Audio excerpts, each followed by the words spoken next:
Good morning, Martha. I hope you're doing well. Today we are going to talk about project cars. Good morning, Chris Da Vinci, Mr. Cafero. I hope you're doing well.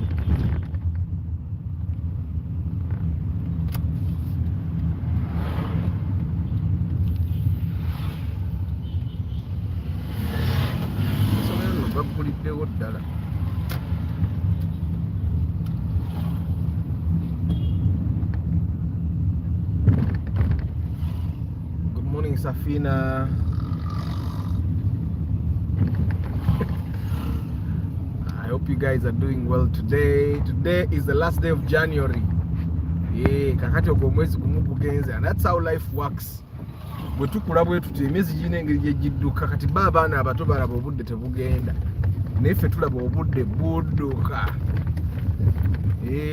But wherever you are, I hope things are not going badly. I hope you're healthy. I'm healthier. Munange, I discovered that even us men, we get infections. But the doctor could not confirm that I have an infection. She just said my blood is not so good. So I was given medication that also treats infections. So that's why I'm imagining that I had an infection. I've taken medicine like 3 times and I already feel better. So I'm imagining that was my trouble.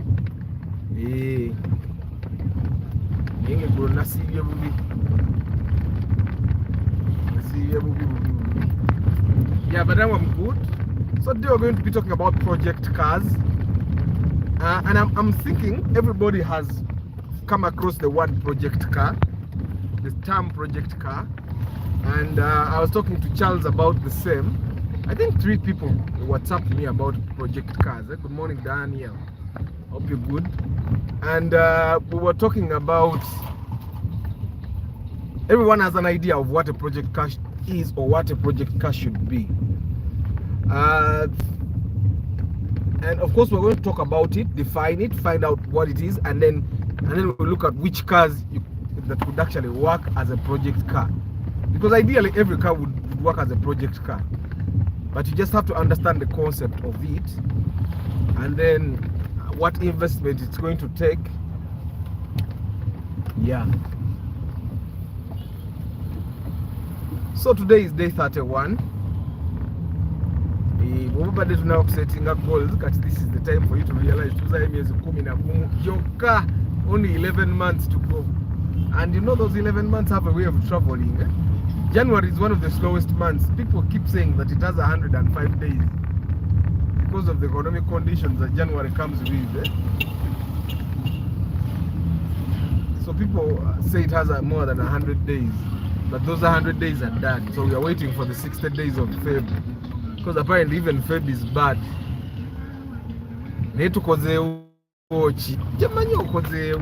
Even saving is something. That's one thing you need to understand. Sometimes it's not about achieving big things. You achieve small things. Mpola paka bono tukanga you can achieve. Ono guy alinako mpira kumusaidia. Atina go guzina. Ogulaba. Yala katati simple. So sometimes you may not be able to achieve the big things. That's why we dissect the goals. Noga akati, yes, I want to buy your fuso. Na ye, before I get to the fuso kansoke nguleyo kakanta, ateka nyambe ko kutuka ku fuso. Yeah. So you dissect the big goals and you make them small. Kruga hiyo. Yeah. That's a 2.4. Good morning, Eddie. Good morning, Vincent. But Vincent, you people, abambeita Vincent, which is the right one? Over spelling, basomesa primary, bajono ku Piero iwali mu registration. I have a friend of mine, yeri nyali tofu ye Ruben. Naye ku primary ku registration for Piero omusomesa ye yawulira nga Ruben terijja. Na amregistaringa Ruben. Since that time, musajja watu ye Ruben. Naye nga amazima gali nti Mama we yali amutuma erinnya yamuwa Rubeni. naye omusomesa yamuregistaringa ku PLE yagenda okulaba erinnya terijja ndoza ye balinayo omufaatha ewaabwe mu kyalo nga bamuyita Laubeni n'agamba no baneso erinnya balispellinga bubi n'amuspellinga Laubeni. Era the first time I saw him I asked him naye kakati erinnya lye ery'oluzungu lyeririwa nga amannya gonna ga Luganda kati Laubeni yali alina erina okuba ery'oluzungu naye nga nalyo mpulira tulyogera mu Luganda. Kwe kuppa background ye nti munnange the teacher that registered me at P7 decided to name me that. Ate kati bwe bakuregistaringa ku P7 nange teacher yali Sarah from Edgar to Eddie. Gazoze agenda okulaba nga Edgar nalina kuyita Eddie ate ne Eddie nali spellinga bulala annanga basomesa. I'm even no, but me I registered myself at P7 I think. Commando was nange erinnya lya Arthur bali dispellinze bubi because if you found the way people spell Arthur you'd be surprised. Most people spell it as author.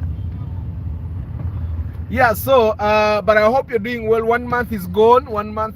I'm going to keep reminding you guys. Sometimes we all need reminders. Guys.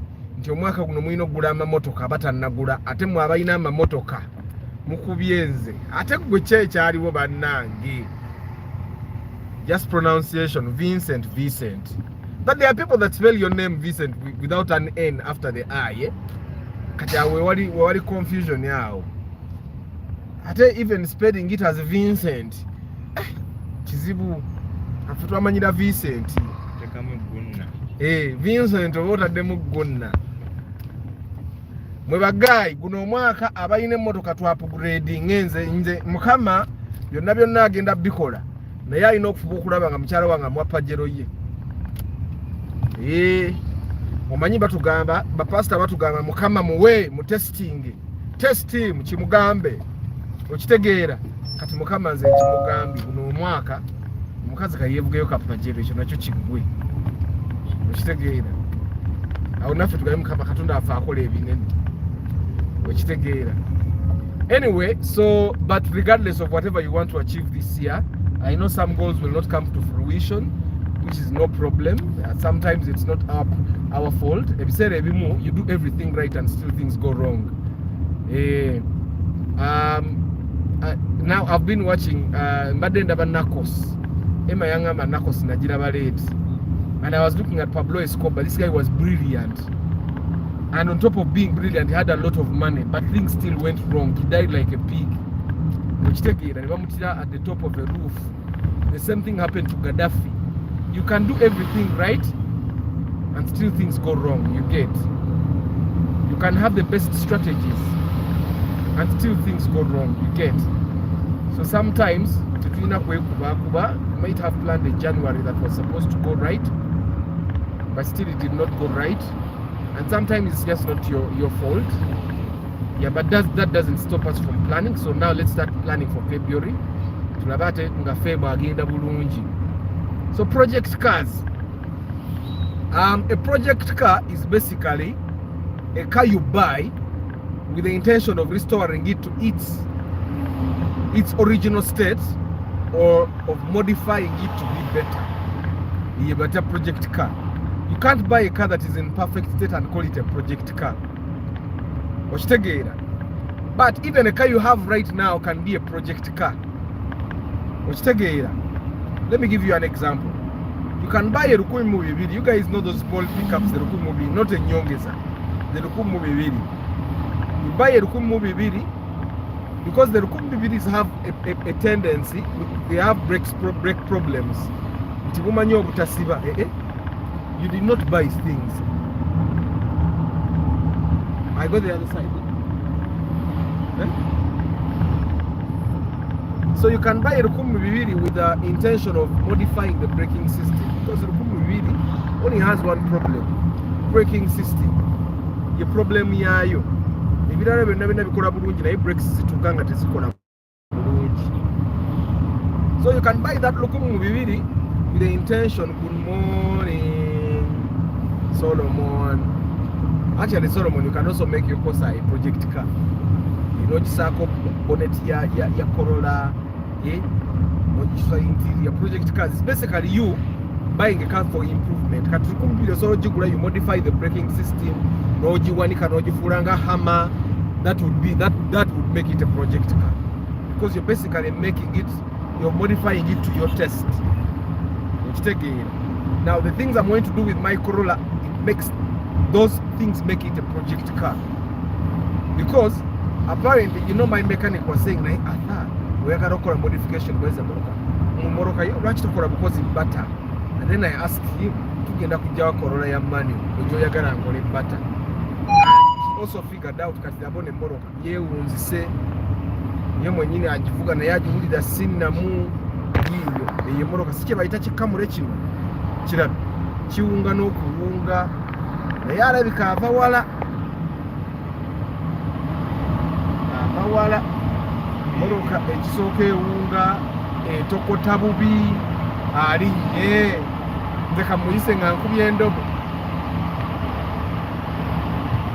Anyway, and everyone can actually have a project car. Anyone can have a project car. A project car doesn't have to be something that is really expensive. A project car can be something that is very cheap. Good morning, Council. Everything can, it can be a very cheap car. What do you mean by a project car, first of all? A project car is any car. Emma, a project car is any car that you buy with the intention of restoring it or modifying it to get to a certain condition. You can buy it with the intention of modifying it. Nefuka project car. You remember these guys are buying a Moroka during the lockdown. Najifura pickup, whatever they pick up, that makes it a project car.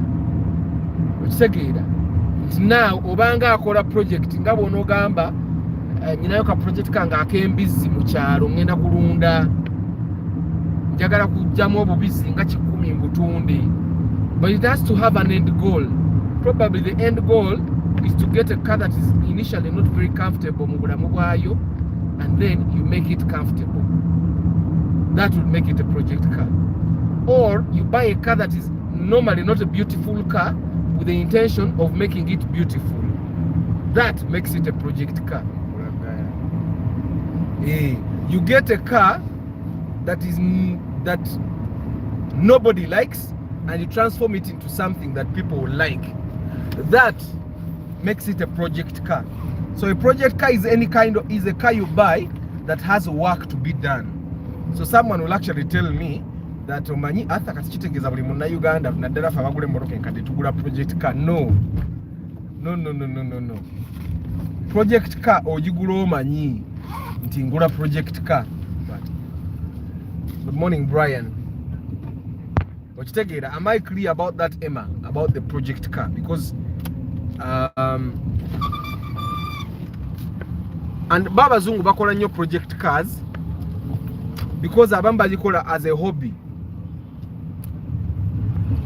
Babikola as a hobby. Actually, I think we as Africans never really have our hobbies. I think the people that actually have hobbies are the people that watch football. You passion for something and they follow it through. But Baba Zung, they can have hobbies. Morning, Mugisha. They can have I stop here.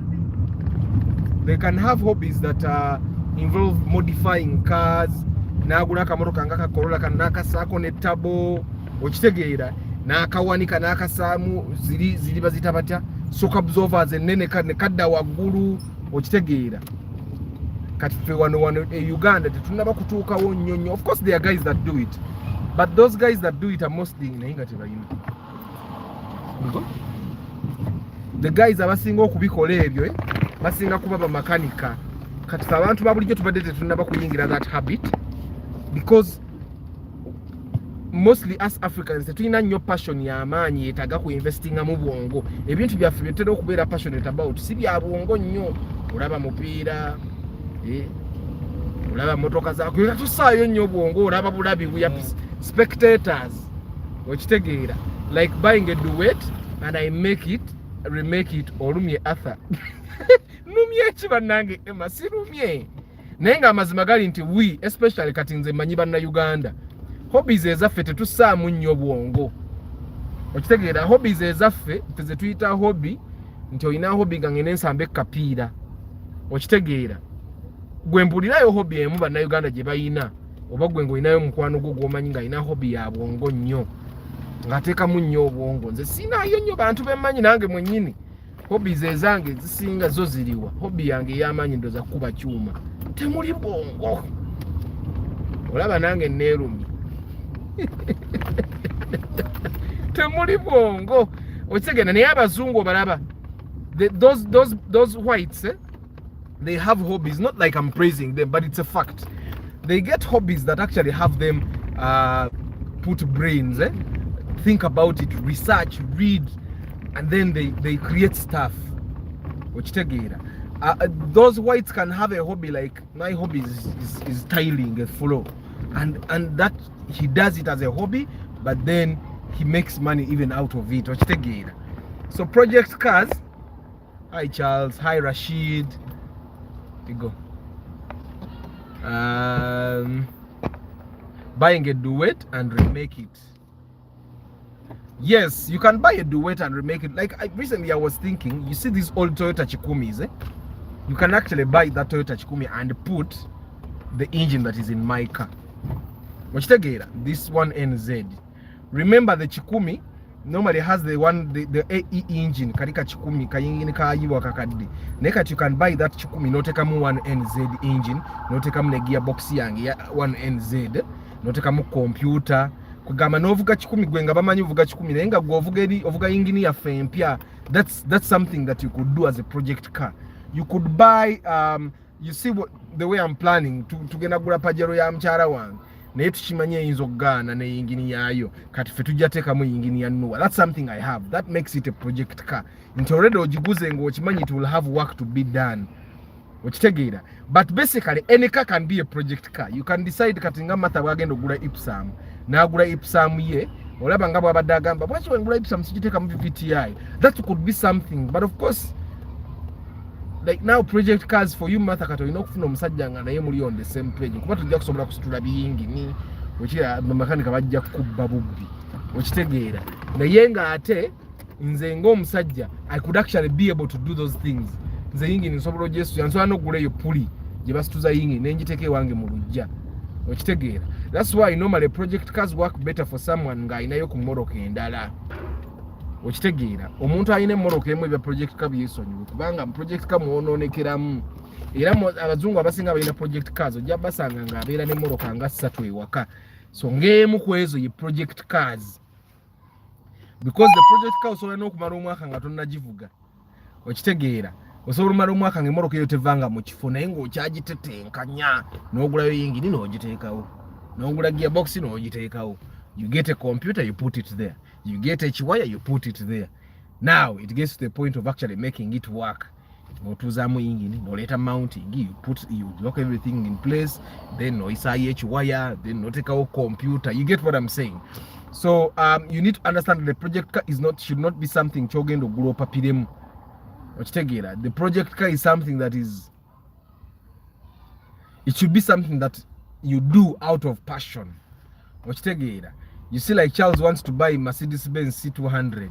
Osobola as a project car. There is a red pickup I saw. It was modified and it was tall like a trailer. And those are project car. Yes, those are project cars. Emma yenze mwenyini musajja wa Mathom. Musajja wa Mathom mutuufu kale. That is why I will marry a mechanic. Ate kati Martha. Oyagala kuwasa mechanic because of project cars. Banang. Anyway, so that happens. Kati abantu abasinga those guys that you find on the road driving big horns. Yeah? Those people you find driving Terranos abali mu project car. Kuwojja na mubuze erimu yingini kinga naye tajjukira. Nga baatekamu yingini nga nnya paka we baafuna yingini yakola. Ejitambuza. Because you can with those cars you can decide katekemo ya maka tu mugendola teina maanyi ne mujijjamu tutekemo ya Noah teina maanyi ne mujijjamu okitegeera That's how some people have been able to survive with cars on the road. Nemusanga omuzeyi ku kyalo nga avuga Nissan Terrano. Nemugamba muzeyi aludde n'emmotoka. Kuba teri agigula. He modified it too much that he cannot even defend it to someone that would want to buy it. Okitegeera?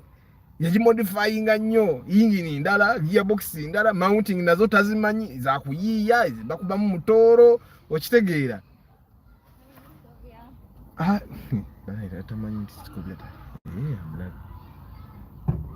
Kugamba naye mwennyini tamanyi emmoroka erimu biki. I don't know if I make sense. But a project car is something that would, like recently we were talking with my mechanic and we were saying, naye kakati afe emmotoka eno okimanyi nti nno senga tugwa ku kyebwa ayise.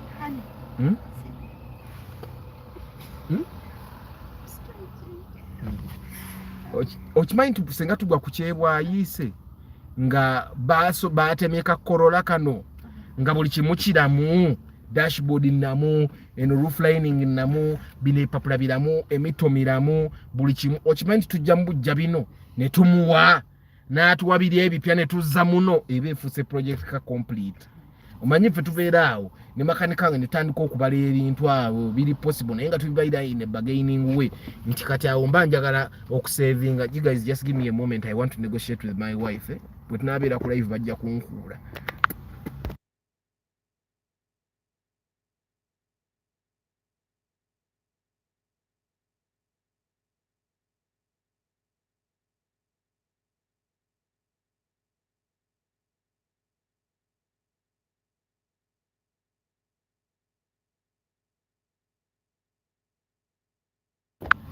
Okay, kale nkomyewo era bankudde naye sina kyakikolera. So project cars, can an ML engine be swapped? If yes, by what engine? That's something we have to, because I have not seen anyone that has it. You can actually find that you can change no tekamu engine nga that's something I have to think about. I've not seen anyone that has done that because ML moto kanene. ML moto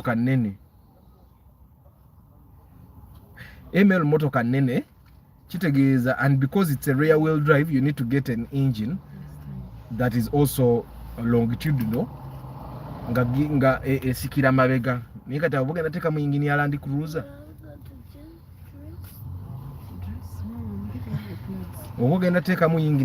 That's something you have to think about as well, because if a car has a longitudinal engine, if you're going to swap an engine, you also have to put a longitudinal engine. That's why when they are swapping engines of the, for example, the GDI, you also put longitudinal. Mark II, no, that's the option. If you're going to change the engine of a Mercedes-Benz C200, still because it's longitudinal, you put Mark II, no. But you need to understand that when you swap an engine, you swap a gearbox, you swap a computer, you swap a wire. Yes. Okitegeera ebintu bingi ebikyuka buli lw'okyusa engine kuba ne gearbox naye ejjirako. Okitegeera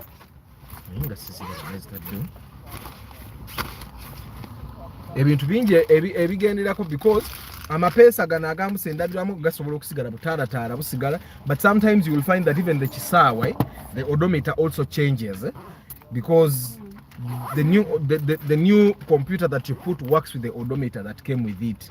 So you'll find that if you change that entire system, even the gear lever will change, because I've seen a C200 that was swapped and they put a Mark II engine and they swapped the gearbox, they swapped the gear lever and all. So kati oyo muntu mulaba avuga Benz naye ye nga yamanyi kyavuga. Okitegeera mulaba kuvuga Benz emyaka 3 nga tefani. Muzeeyo yawangaza Benz. Kumbe tavuga Benz. Kibode kye Benz. The engine, gearbox and everything else is a Toyota. Okitegeera. I think the things that you cannot change are the brakes, the braking system, the suspension. He's sleepy. Yeah. So you'll find that almost everything else stays apart from the engine, gearbox, computer, and then some minor electronics there. They change the fuse box and all. Good morning, Dennis. How are you? Yeah, but I'm thinking, Charles, the ML engine can also be. Everything is possible in Uganda. Everything is possible. But I got to takanika. Buli kimu tukikanika. Okitegeera. But you know, a car like an ML, I don't know if you'd feel as comfortable with another engine as you would with its own engine. But if that is a thing that is possible, then I'm thinking there would be people that would buy the ML with a newer engine if it were possible. But that one is a big. When you question, the reason they don't swap it is because it's not worth it. Ntujja kwesanga nga engine egenda mu ML ya Toyota ya million nga mwenda kitundu. Naye nga ML yennyini okugiggulako bagiggulako 7. Okitegeera. Because at even 8 you can get an ML. Okitegeera. Kati omuntu agule ML ya million 8 atagisemu engine ya million 8 nga it doesn't make sense. Okitegeera. Yeah, but I'm thinking the C200 you can spend about 3 million. Not take an engine, but at the engine ya C200 tefa. And I'm sure the guys that like Benz that have talked to Kasim, they have the Benz engine tefa. Benz okuja nga it's automatic sifanyo gearbox. Munange Rashid, funny story. I wanted to be a mechanic. So I go to this school, manyifa abasomera ku basare. Tugenda amasomero agatuwanga basare gakolanga nnyo vocational. Kati nga balina MVT motor vehicle technology. This guy that was teaching it, he told me obatomanyi physics ngatomanyi math ebyokanika biveeko. That's how I left my passion. Naye nga nali njagala nnyo kukanika naye nga obatomanyi math ngatomanyi physics. Tokola ki? Toyingira kanika bwentyo naye ngenda okujja eno bamakanika abasinga mbasinga ne math ne physics. Nenga be bankanikira emmotoka abamu bagwagwa n'obugwagwa tebategeera bye bakola. Okitegeera. Naye Arthur, did you repair your seat belt? No, there's nothing to repair here. My seat belt has this leather thing. It has a leather thing. Actually, the reason I put, because sometimes these seat belts, the empty ones, I take this leather thing, so I put a leather thing. A project car, by the way. Project car. So I've been to your project, Kubango, very creative. Yeah. So neguli ogwa pasenge na gusako because sometimes I like white. Boyambara white. Guno omusipi guno this normal seat belt. It gets dirty. So you can go to anyone nago kutungira bwo batosobola kwetungira ne bakuterako kino ekintu. If you went to most Mark X guys abamanye ebintu by'emmoroka abo abakola project cars, they have these things. Yeah. You create it. Nana? Daddy, see. You have guns. So, good morning, Arthur. What's the difference between using Shell V-Power and normal fuel, by the way? I'm contacting you this week for an IPSAM, budget 6 million. No problem, Joseph. Nze wendi nyoja tugule mmoroka. Tugule mmoroka tuyinza n'okusanga nga tusobola ogifuna ku layisiko kale. Mukama bw'anaaba atukwatiddeko. Yeah. So, V-Power. V-Power is performance fuel. But you said V-Power. Yes, V-Power. One thing you need to understand is a Shell. And right now, my fuel, edimu quarter, I'm going to refuel today. Simanyi akasente kenyina kamala okuteeka mu amafuta gonna naye. Njagala genda kuddamu kujjuzaawo tanki eno. Nakavuga 687 kilometers on a full tank. Trust me, go to any other people and you realize that most of them drive 400 kilometers on a full tank. Zengenda vuga 700 kilometers, but today I have to fill up the tank. By now, Joseph, anyway, V-Power and normal fuel. One thing I normally recommend you guys, use Shell. My mechanic says Total is better. Yangamba olokuba yanywa mutwalo yamanya amafuta agawangala mu motoka. Bwonyaga omutwalo ne gawangala olakuge amafuta agawangala ennyo. No, Abba, no. You need to behave. But I will tell you that from experience, V-Power. Yes, V-Power. V-Power is a performance fuel. You know, me, I'm a marketer. And marketers sit down with business owners. They never let us innovate. Because I think Shell sat down and they realized that, okay, we can't be making normal fuel like everyone else. So boche bakola, and they created a different kind of fuel. They put additives. I'm sure you guys have heard of additives. Engine. And that's how they created. Of course, they have the Shell fuel save, Dynaflex and all. Already technology. But the V-Power has some extra thing. It's a performance field. Abantu abavuga race cars bonna bavuga V-Power. It cleans the engine, gives it extra power. It doesn't necessarily give you more mileage, but it gives it extra power. It's the premium fuels. Premium fuels. Because it's a premium. It's a whatever.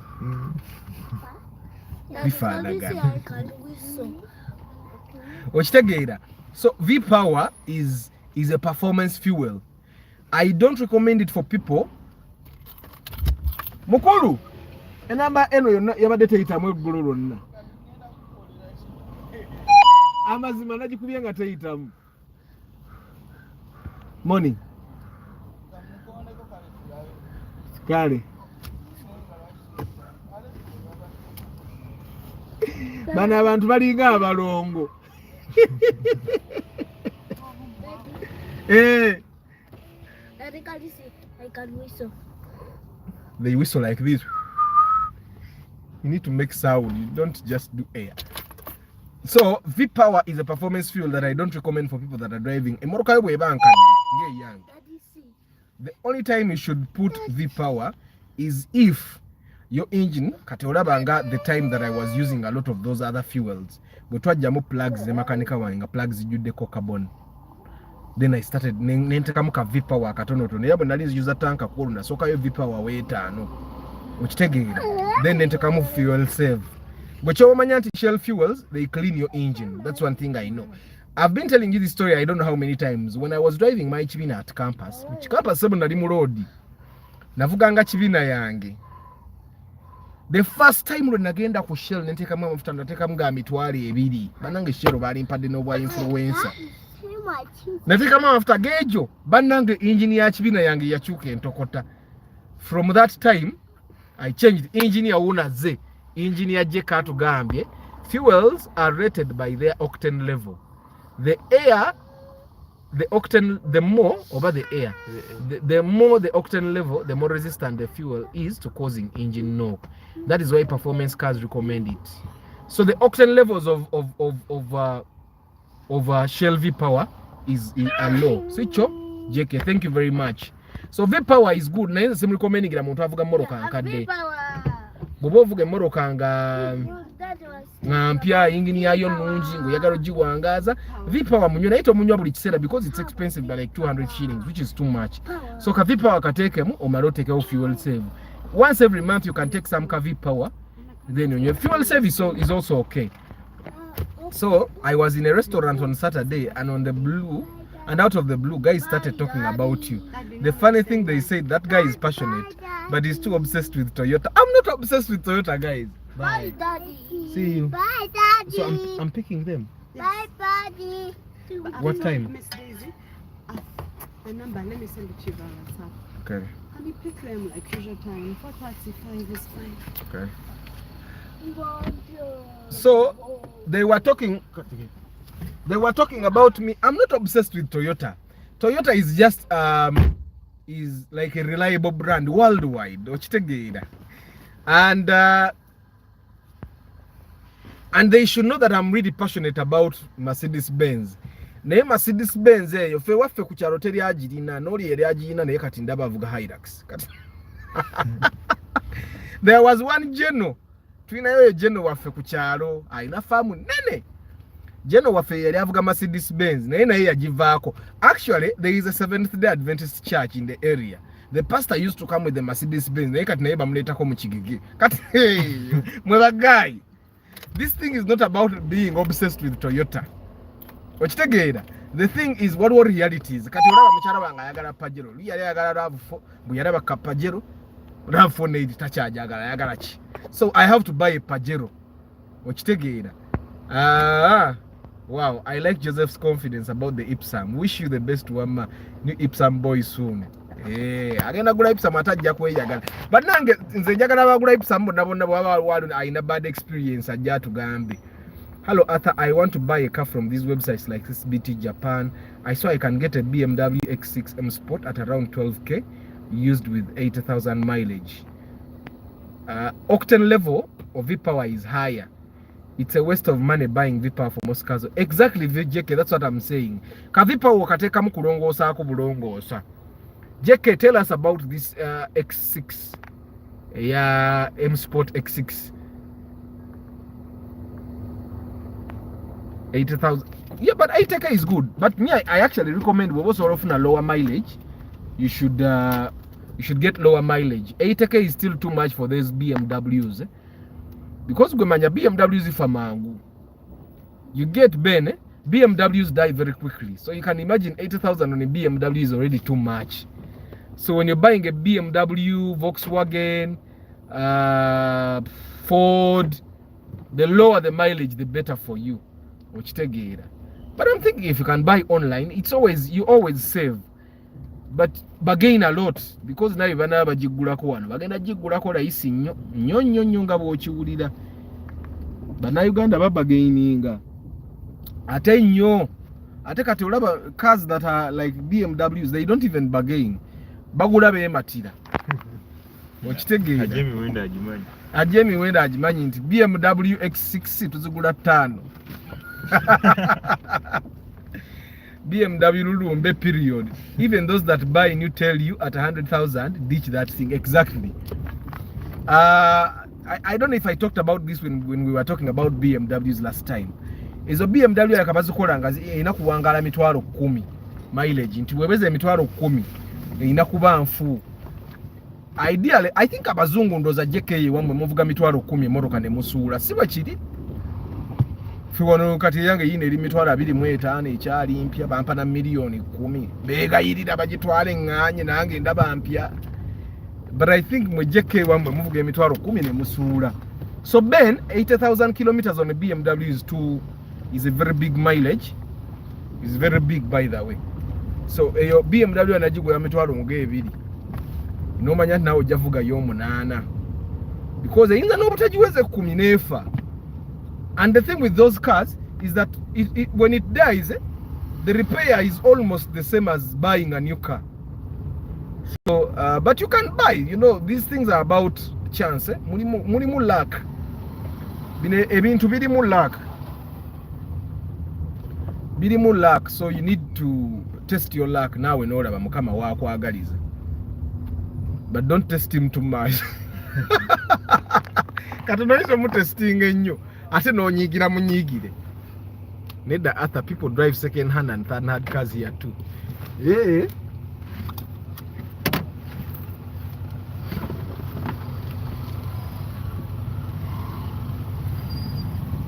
Kati JK ngo JK ekyokuba nti emmoloka zammwe muvugira ku mukono gwa njawulo. JK, if I get into a deal with you, osobola okumpereza yakamotoka nenkagula kulayise second hand third hand nonfunayo nga Corolla ne weba right hand ze bwenjituusa no nsobola ogikyusa nenjifuula ne weba left hand njikyusa wano ze nenjifuula right hand bwenjituusa wano. I can make it a right hand. Osobola kampereza kuba kati zeze wamwe ziba mpya nnyo. I see Bujingo Van Factory sebo avuga ki email oba amalaka atya. Bujingo has money. Bujingo, one thing you guys need to understand is that bobanga nga teweepise nnyo omanya abantu Bujingo ewaabwe sibavu. Sibavu. He has been driving Mercedes Benz over from when? Since 2009 he has been driving Mercedes Benz. Yet avuga moroka ndala. Ate emero yendo zogirabe already nkadde likuba ku H. So Bujingo wawe balina mu kasente. Bujingo is even a manelenda ba artist abasinga abawola sente mu Kampala wano. So kati ayina mu kutoke mu Fan Factory yasinga ettooke. Okitegeera. He comes from a family that is not badly off. So kati ate naye mugezi. You know how you have a family nga mukwatagana muganda nga alina mu kasente nawe nakuyigiza bwe bakola sente ne mugatta ne mwongera ne multiplying. That's how Bujingo has managed to be where he is. So kati it's not worth it at all given the freight costs. Wamwe baseera nnyo. Japan isigala eri cheaper. So but Ben, I think I agree with JK BMW Lumbe. Abazungu benyini bazi complaining ako. So this by the way, the thing Charles abantu bagambe bosanga banjogerako that nze sijja kubeera obsessed with Toyota. Naye maama Toyota mugiveeko. Kibanga oligamba nti omukazi omweru mubi, omukazi omweru aba mweru, ne bw'aba mubi kale oli agumirako awo ku kkala. Okitegeera ekyo tikiriiko ki kati Toyota gireke yo yakola erinnya. Akamaro kaka katuli mu maaso okalaba osobola okukagula nga project car. You can buy it nga kalimu engine ya cc 1000 obana okasanga mbadde planning okukagula nga kafu. When I change my engine nenzija engine eno muno, I buy the Vitz with a bad engine obanga nfunga yabalema engine yakuba. I go buy it 4 million, bring it. When I put this engine out of my car, okay, I put this engine in the Vitz. Nenjizengu nenjwa 1500. Kati za bwenjwa 1500 mwe bamasa abagalo gula ebiwedde bojja nzinga njiguza milioni 10. Okitegeera oba 12 because Vitz ya cc 1500 terabika ako ka 10 ate buli 10 bufa mangu. Okitegeera but it's a nice car bokasanga engine yake ekyali namu. It's a very very nice car. My friend bought a BMW here and suffered with it until he let it go. Yeah, BMW. Actually, BMW, Range Rover is a Morokazabanene. Actually, I think there is a term in Parliament where members of Parliament were driving Land Rovers and Range Rovers. But now we have a Parliament zonna zaatura. Tebasobola na zimaintaininga. Volkswagen turage kati ezo jeke yansinga okuzitegeera. Ezo jeka zimanyinye ezo SUVs ezo.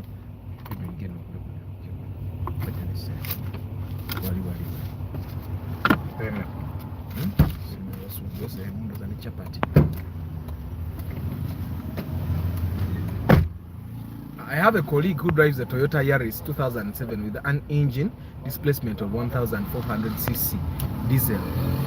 Nekati olaba jeke mwewamwe ebyo diesel mubisobola. Fe wane waffe motoka ya diesel ekufukira olumbe. We can only manage diesel cars in big cars that we already know the maintenance is expensive, so we don't surprised. Yeah. The Yaris, actually, JK, the Yaris is a Vitz. The Yaris is the Vitz. You get it? But we don't have diesel here. People don't drive diesel. Diesel is very expensive to manage, JK. And even the mechanics, Babi, you know, diesel has a lot of those things that nismanya kati injectors, simanya tebiche byokola kola bingi bwogezo kola service. So we don't have a lot of money in Uganda to waste on that maintenance. But the Yaris is the Vitz, from the small research I did. I think when these guys, the Toyota guys, were Webali,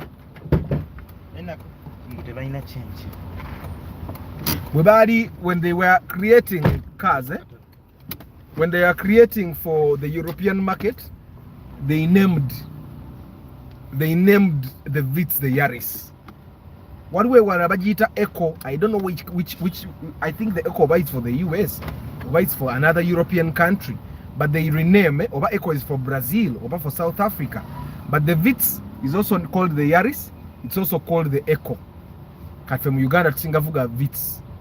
But I think the other guys that have the Yaris, it's the UK imports most of the times. Oba even Dubai. Cut for the person, I mean, Charles Obado yagara kula modification ya email. Dade ye moro kogenda jisamu yingi niche ya rais. Look at that car. For you to put an engine to run that car, it's going to cost you about 12 million, which is not worth it. Yeah. I think that's why they don't modify the email. After I'm asking about Mukuru Ali, nsobola kukolagana naye about taxi business. Taina makona Ali, taina makona. I think Ali is one person gwe manya Ali straight.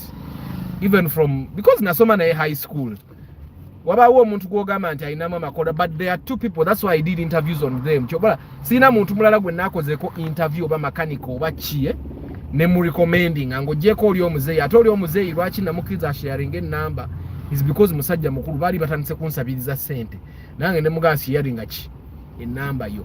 But the reason why I did interviews on those two people is because I know them. They are straight. Ali for taxi business and Kasim for Mercedes Benz. Aba bantu babiri, Kasim has fixed my cars before. Era nga kyatasobola kugamba ekyo sijja kukola ki. Sijja kisobola. Sirabangayo makanika kiza kyatasobole. Simulabangayo. Atisa akutetenkanya paka. Oba naleta makanika omulala ye namulyako enjawulo. Kasim ebitabikola ku Benz. Abantu babiri, because I've been with them since like I was 14 years, because senior 2 is 14. I went to the same school with those guys. So Ali is one person you can work with. Era wa womulabira nti ayinmu akantu gwe ngamba bugambi. I'm in the same alumni association with him. I'm his president. So yo Ali kwatagana na itayina buzibu. Toyota Aygo. Toyota Aygo yefananite. I'm sure we have a version of the Toyota Aygo here, but we don't call it the Aygo. I think you see how JK mu abantu abali mu Europe feje tuita Fortuna wano. Si Fortuna, Mitsubishi what? Mitsubishi waliwo RVR waliwo fe tujiita Mitsubishi what here. Okitegeera, but in other countries it's called another brand, but for us here it would be the RVR. Okitegeera. It's quite difficult finding the VIX in manual transmission. Is it sensible to change? No. I don't think. Okay, if you have your money, if you have your money and you don't care, you can change. But you can find. I know an Indian that has a VIX that is manual, but he's selling very expensively. I think it's a UAV or UAX, but he's selling it 16 million. It might be the only manual VIX you'll find in town today. But if you moved around, you could find a manual VIX at around 12 million. I have a friend who has a project VIX that he converted to manual. Yeah, that would be nice. That would be. But you would find I told you a story of someone that was looking for a Corolla that is manual. Hey, that was in a bidi Kampala wano. A yokusatu yali 2010 model nga bagituna million 25 nga ate eri UAM. Abiri mwezo katazirina. Then they went to someone who had a UAZ nga agituna million 17 nga nazo tebazirina. Babroka ne bajje wange ne bangamba athaka tukuwe million 10 naffe tutunde 12 tuve mu kintu. Nange ne mbagamba setunda. That's the thing with manual cars. Omuntu lwali janga aginoonya ojja kuba mu kintu. Kati olaba I'm trying to when we get to time to buy the Pajero, I want to get a manual one because my wife can drive a manual, and having a manual Pajero would save us fuel. Ngabe tubadde saving amukamoroka kafekani okitegeera, but ojino okunoonya manual Pajero ngeri mu manual nalwo lutalo. Good morning, Seth. So you guys, project cars, a project car. Have you guys seen a manual Ipsum? I've seen a manual Ipsum. It was converted to manual. Those are all things that can be done. Ochitege, right? Those are all things that can be done. At a Mitsubishi, yes, Outlander. Mitsubishi Outlander, UBH, bargain a little more. But you know, depending on the condition, depending on how much you want it, depending on how many are available, it could also be a good deal because it's a UBH. But you also have to know mubondi bagitunda sente meka, because when you sanga mubondi ngeri ku million yana kati nga bojugula UBH ku million 18 kitundu naye always ebisale ebisinganze kyenda bye mbintu by'emmoroka bino emmoroka buli webeera ngeri ka 5 ebaka ababroka 18.5, you'll find that 2.5, 1.5 is for the brokers. So you try and bargain. Sometimes it's just 500k. You get it? You can try to bargain a little. Yesterday I saw a Primo manual. Ngabagitunda 12 million. My mind yasose kulowoza kugwe ata. Yeah. Ne Primo ya manual 12 million. Yoboguze bei nnyo. Primo ya manual inajigula isimu.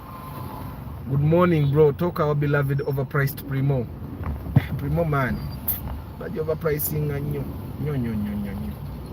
But you know the Primo is a comfortable car. The one thing that I don't like about Primo, the time that I drove Primo, nalincha nakayingende kasangati. I mean matuga. Nga sina chikomera, nateeka wechiwempe kyange bulungi. Naye nga Primo njera likiryo jibba.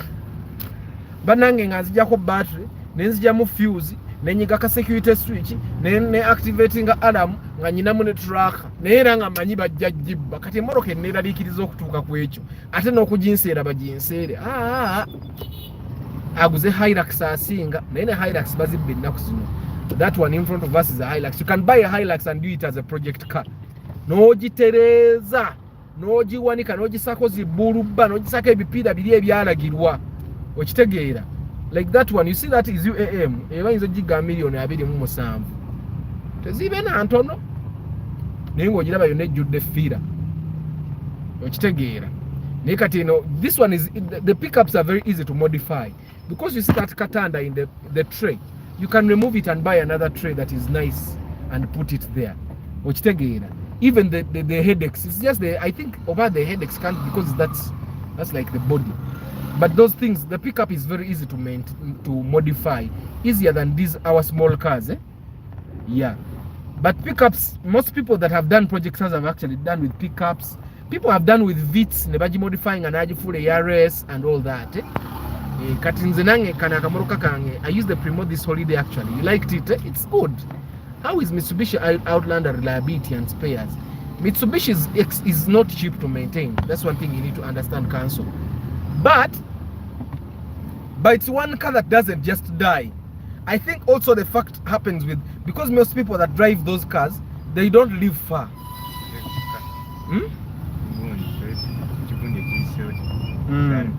Did you guys see the Land Cruiser that was modified? So most guys that drive the Outlanders, they are city dwellers. Katokana wakakuka Nissan. Akuka Nissan yewafe kakutama. Yewafe riyema tuga. Okay tamwa. Either the people that drive those rare cars, you'll find that person lives in Tinda, works in town, in the center of town. It's very rare to find them living in dusty areas, bad roads, and that's why you'll find that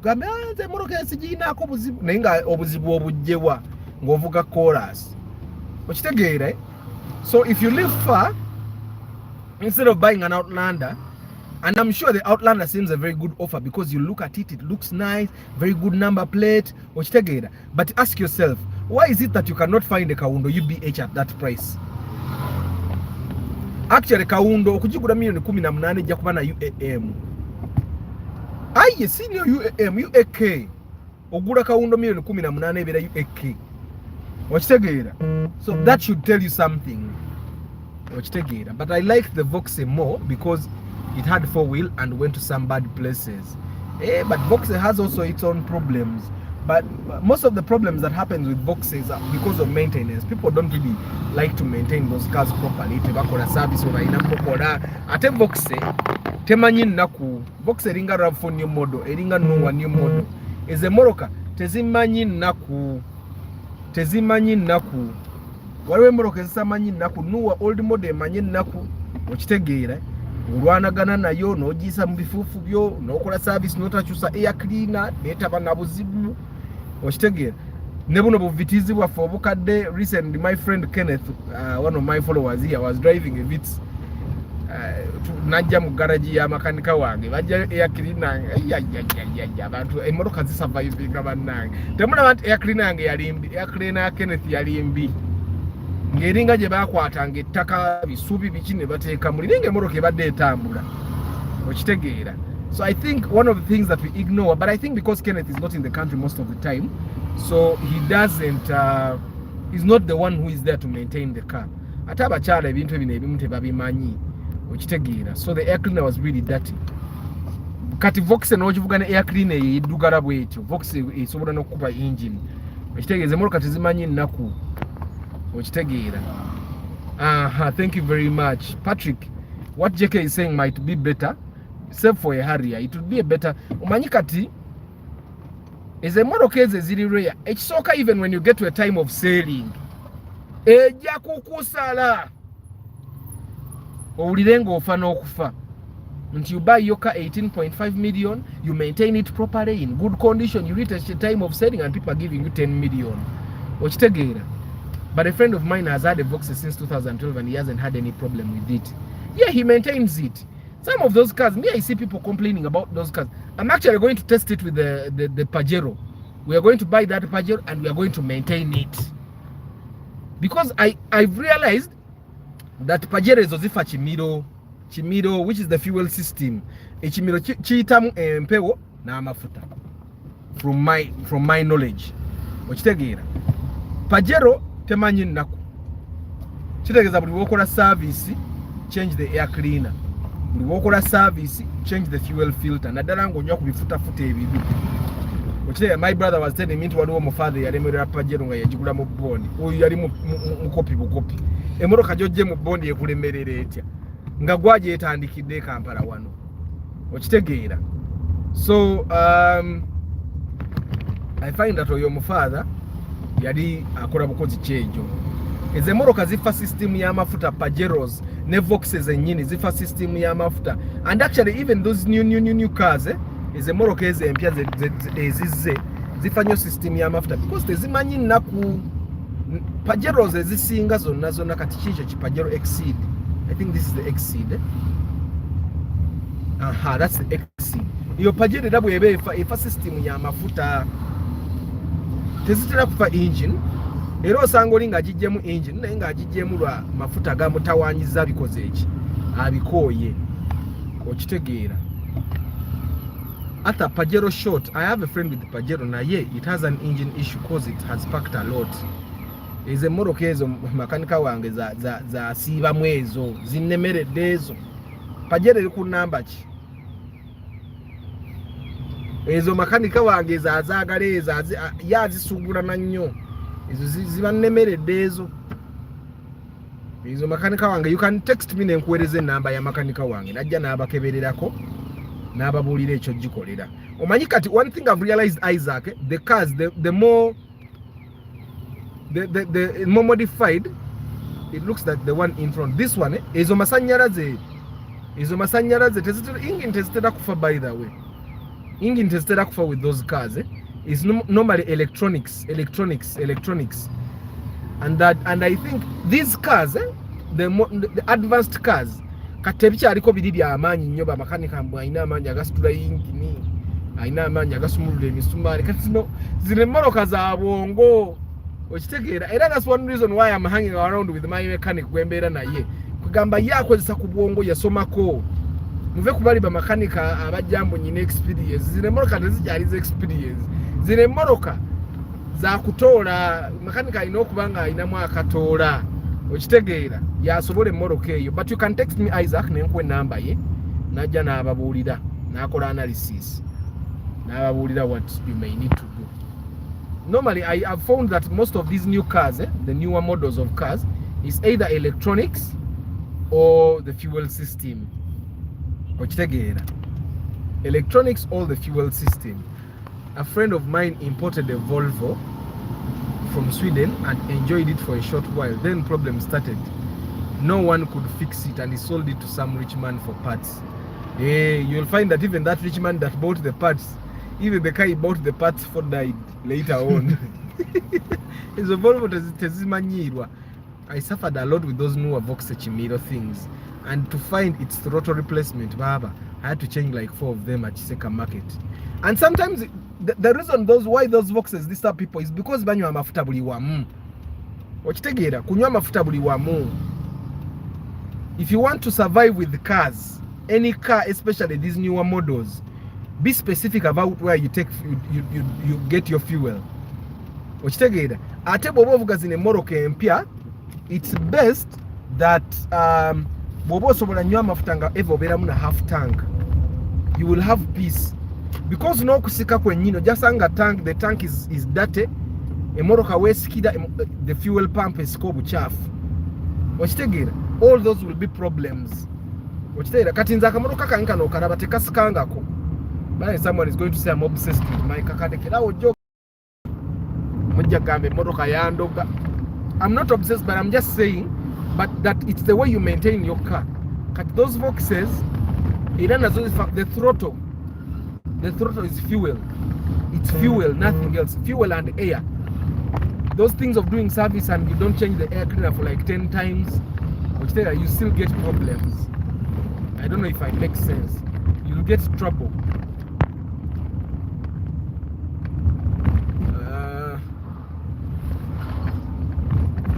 Motoka z'ennaku zino za bwongo Isaac siza amaanyi nti leeta spanda 17 kwataawo gattako 22 nyola zino motoka z'ennaku zino siza amaanyi. Motoka z'ennaku zino za bwongo, omuntu kuddaawo n'akirowooleza n'akakati n'agugolinga nako olumu, okitegeera. Ate nga that's where we are going. Buli wonoobeera nga yo mechanics be bano ab'amaanyi, ng'omusumaali bwe gulemeramu ng'ayita owa gaasi jangu weldingewo wano tugugyeyo n'amaanyi. Sometimes omusumaali gulemera because omuzungu teyagukola kuvaayo kati ng'onoonya ekirala, oba sometimes omusumaali gulemeramu because waliwo omulala ogulina okwanguwa, but because abamakanika abasinga tebalowooza nnyo, ajja okukanika emmotoka n'avaawo ng'agisse n'okusinga bwe yagisanze, okitegeera, tebalowooza, okitegeera. But anyway, we'll get there. Bamakanika abajja kati abaana abato bagenda bakitegeera.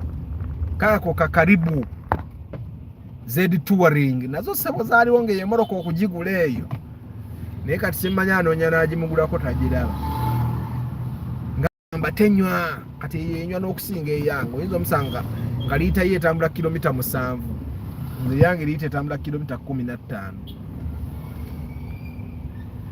Naye ezo zaaliwo ezo karibu ng'abantu ze baagala, anti kati bagiyita nkaribu new model n'abantu batumanyiira. So eyo new model eyo gy'olabe kyekyaliko ebiseera batumanyiira mu biseera byaffe. Waliwo atunda kakaribu new model kali ku UAD naye kapya ka mwaka alimu omwaka. He then brought an morning yeah kateke wali. Okay, someone has stopped me naye simanyi oba alaika muntu wange wa wano angambye stopping ajje twogeremu.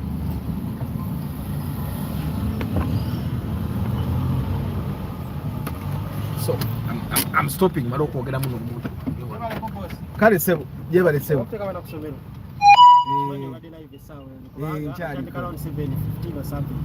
just following about 2 weeks ago kubanga nala kunoonyayo motoka ki spasio akapya oli mu budget ya senebeka simanyi zangambo ka 18 simanyi bafuna 18 osobola okufuna, naye oyinza okuba mu UB ezasooka simu zino ezisembayo mu UB ezasooka, but mpozi gwola kuba oyagala ennamba naye lwaki oba togula mu milioni nga 15 ayi no 15 oyinza osanga oyinza n'ofuna UBA n'otagenda nnyo mu 18 eri n'ofuna nga UBA kuba naye eba ekyali nnungi. Abavuga spasies abasinga tebazivuga bubi, n'ofuna nga mu UBA ziri 3 because nawe olina by'oyagala mu mmotoka yo, oteekemu Android screen ebintu bwe bityo, okuteekako mipiira. Tusobola whenever you're ready. New model kati nga UBA kati omulaba eyo erina kuba milioni nga 13 14 kuba tagivuze bulungi, okitegeera. Naye kati omanya nti bw'ofisaawo ziri milioni 3 kati eyo yeddako. Kano ono akali akatiso ka BA ke kasooka, naye kati neyo osobola ogifuna mu BA, okitegeera nga nnungi eyo osobola ogifuna. Esolo gifuna namba yonyimanye bera kukuunda. In fact badera kutuka ku office tegeko otandikirawo. Kale nze kaninde essimu yo tujja kyemanyi in a day.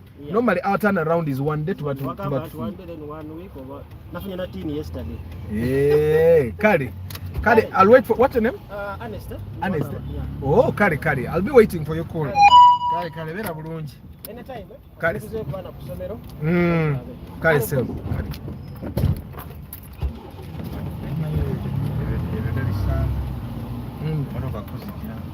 Obongo badde walala nanti kati badde ndowooza birala. Jackie, were you talking about this Volvo? So Ernest Nwagaba, thank you very much. Agenda kumpa kasente ka February. ati bwobanga you are my follower and you have a space your new model nga togiseera nnyo sente zaalimu oziwulidde osobola okujja n'awagira gwe bweba nnungi tugikebera ne tulaba bw'enaaba nnungi tugitwala. Volvo yiyo XC90. By the way, that's one of the reliable Volvos according to consumer reports. Katulabe. He then, JK is still talking about the friend that bought a Volvo nemulemerera. He then bought a Mercedes-Benz SLK convertible, and it after a short while couldn't close. It was always open. Hey,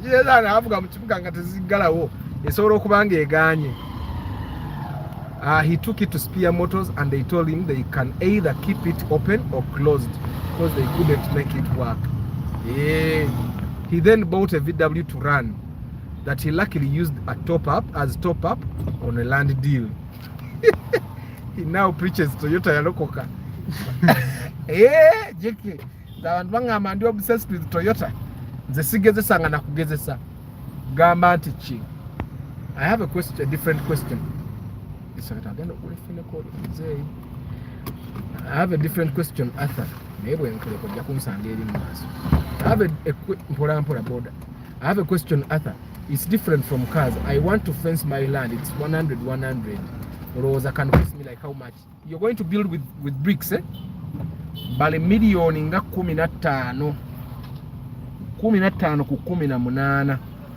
It could be 15. Why I'm saying 15 is because bobozi ndi ekikomenanga kuliko retaining wall somewhere, because a retaining wall is like if your land is not evenly balanced, their sides they will do retaining wall, nti side emu omusingi baguzimbisa bloka 2 same kiba kyamwenda naye ngera bloka ziri 2 okitegeera, so you buy a retaining wall. So if any side is going to do a retaining wall, it might cost you a little. But if it's not going to do retaining wall at any moment, if it's not going to do retaining wall at any moment, you can use 15 million. You save the only reason you're going to save on that fence is because you're doing 100 by 100 at once. Over 50 by 100, over 50 by 100 yali badde akozesa million nga 8 ku 10. But you're going to save money because ogenda kuba okola 10 ku 10 omulundi gumu abazimbi obayina lumu okitegeera, so that's how you will save money. Kati bala 15 ku 18 about 30 million. JK milioni 3 nyingi, milioni 3 nyingi JK tezijja kuwera JK okujjako ng'azimba factory level ekinene nnyo nga bamubbye namu ku cement milioni 2. But of course I'm talking nga tokubye plaster, tonnakuba plaster, tonnakuba plaster okukizimba ne kiyimirira, ekinene nnyo milioni 2, kinene nnyo. 3 mangi JK gozimbanga mu road naawe, 3 mangi zina 2 gayinza obutawera salmini totya wamma. Speaking of project cars and restoration, you should make us a video highlighting the best approach steps when restoring, what to work on first, also engine overhaul versus buying a new one. Yes, we are going to talk about that. I'm going to do that very soon. I'm going to do that very soon. His was an S60. No ne jetulabye Volvo yesinga okuba reliable. I thought of concrete blocks. Ate with the builders that I've talked about, baba kozesa concrete blocks kale abali milioni 2. Abala 2. Singa abantu bakyazimba bikomera JK milioni 3 ozimanyi. Omuntu yalemereddwe emmoroka n'azimba ekikomera ng'emmoroka yamulema lwa amafuta kizibu. Milioni kale 2. But Emma, mwe muzimbanga bagagga. Nze nazimba ekikomera kyange nga kiriko ne retaining wall. Tekyalya milioni 10 nga kirina retaining nga side 2 kumpi za retaining wall nga bloka 2 mu musingi ate nga za mwenda. I'm telling nze kate ebintu bye mbagamba nze I normally naddala mbyo okuzimba kyesimanyi nkugamba simanyi naye nga 15 million ekinene nnyo 2 bw'aba akozesa bloka zaffe eza bulijjo okitegeera. because one thing you need to understand, Salmin, and don't make the mistake, bwe kyolina okumanya kiri nti tosobola kuzimba 10 ku 10 yonna yonna n'ogijjuza, because under the law you're supposed to leave some space, road reserve, togyerabira the 5 feet. Kitegeeza side emu tewajja kuwera 10, okitegeera okujjako kubanga bw'onookikola later on, if things are done the right way, kikomera kyo bajja kukimenya. So side y'ekkubo olina okulekayo fuuti 5, which is 1.5 meters. That's for Chiso, I think. Mukampala, bw'oba Mukampala, you have to leave even bigger space. Ekkubo lirekerayo fuuti 5 mwe bayisa amasannyalaze, mwe bayisa amazzi, so kitegeezebwamu tewawera muwanvu, okitegeera. And I don't know oba ekikomera kyo bakizimba wooli, naye bwe baba nga bazimba toliiwo baakubba, okitegeera. Nze ebyange babizimba wendi, tebazimba nga kyokulaba ennyumba eyange eruddewo n'okubba. Bwe mba ndiwo 2 days a week, 2 days tetukola nga siriiyo, seminti nze mubala, okitegeera.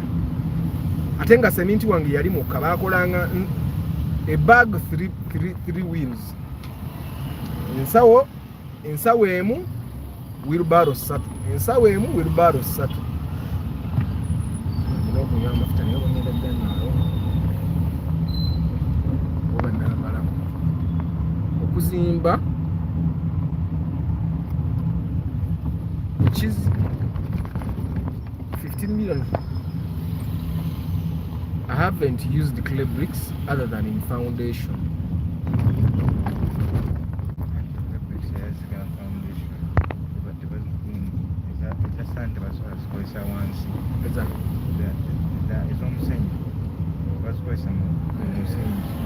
Morning, 15 million.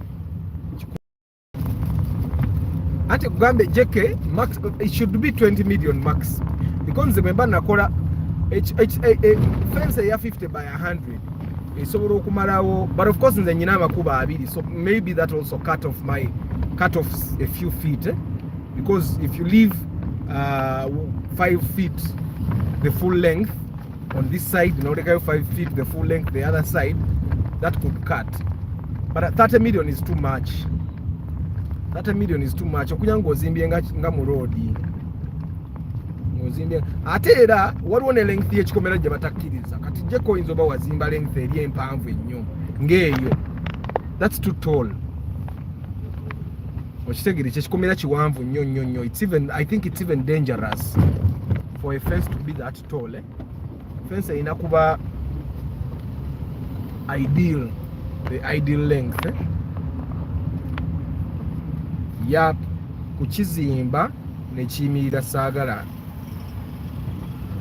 kumpalampira mayumba nga nzimba. I want to start with kikomera. Nkitegedde kyogamba. Actually, since Salmin is on the ground, he can use the money, but we who use builders nga tetuliwo man, things be, yeah, buli wazimba omuzimbi nga toliwo, buli wogula ensawo 12 zize, buli wogula ensawo 12 zize. Because one thing I realized about building, mu fence omolaba, the only time you take a lot of materials is in the foundation. Ewalala wonna wali okay. Then the other thing that probably could take money, if you're building a fence ng'ozimba mu kisenyi, that will also take money, because kati awo bajja kugamba ate tuzimbeyo amayinja, then ate bamale bagambe tuyiweyo enkokoto, then ate bagambe tukoleyo zipiira, okitegeera naye wange wakalu nnyo. So kye twakola ekyamanyi yali retaining wall, because ekyemmanga wange nze ndi ku kasozi wennyini kati the engineer decided to put a retaining wall obutaleeta bizibu, okitegeera. Yes, Martha, abazimbi babbi nnyo. Abazimbi babbi. So, but Salmin, gwe kikale osobola okukwata millioni za 3 jekke zagambye, nomanya nti ojja kizimba, okikube ne plaster, okiteekeko ne sengenge. Okitegeera. Naye nga nze millioni 2 galina okukumala. Because abazimbi oba ate bw'otandika okukizimba kizimbe non-stop, kati nze millioni 3 mangi maani. And that's not the first fence that I've built. Neye kasanga ati nze ate mbala nnyo I recorded every money that I used. So nanzi money. I hear mbu waliwo kye bayita ekyakadinda. Anti kadinda kye kyamwenda.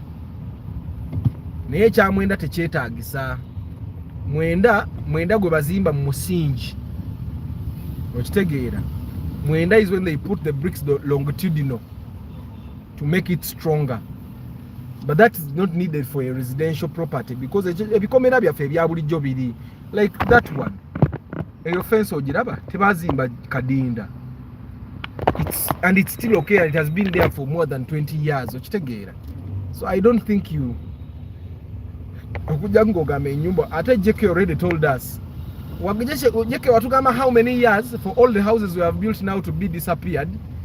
Until about 200 years from now enyumba zaffe zonna zetuzimya tuwoza za kabi zijja kuba teziriiwo because 200 years from now nyinza obanga siriwo nga ne batabani bange tebaliwo nga bazzukulu baabwe nabo tebaliiwo nga bazzukulu b'abazzukulu bange ate be baliwo kati byonna ekikuzimbisa ekikomera ekyakadinda kyekyaki okitegeera. Arthur, I'm also on a hill but used rocks in the foundation of all the fence. Reason being, I have neighbors that don't have gates on their houses, which water could spoil the fence on the. Yes. Kati ago amayinja nago gakulya. Amayinja gakulya. Anze sakwesa amayinja nakozesa matafali. Aye sakwesa na clay. Nakozesa matafali gafa ga bulijjo. Because for me, when a builder tells me to do something, they have to tell me what is the use.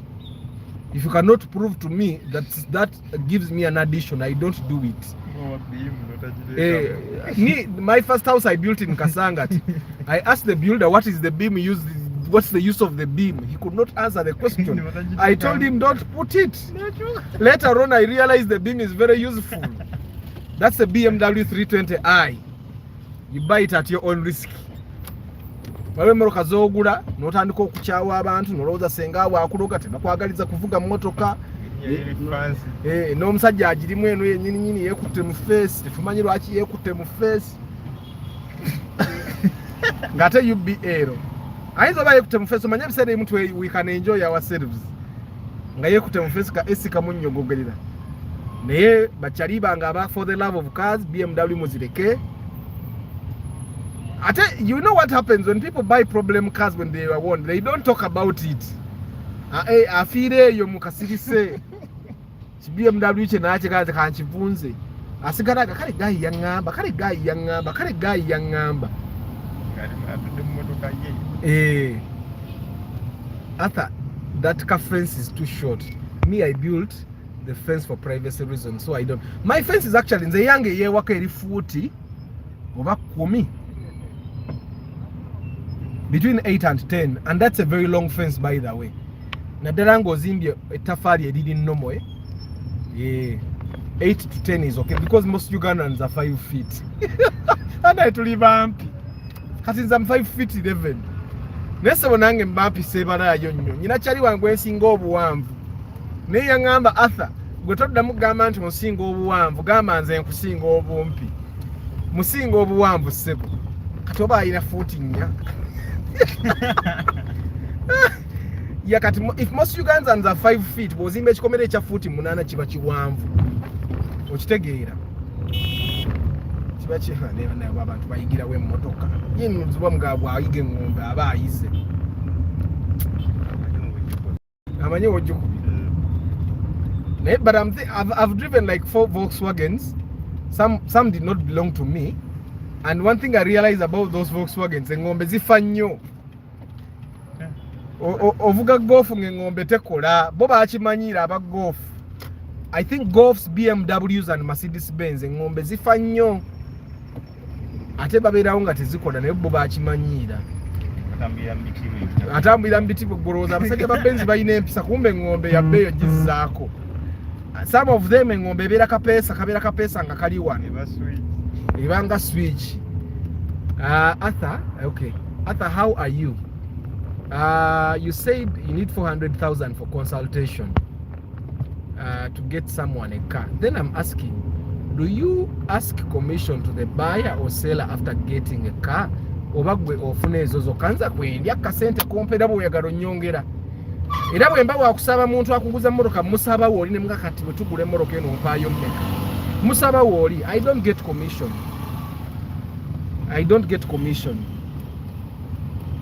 And that's one reason why you're taking me, so that we make sure that we take all those we iron away all those things.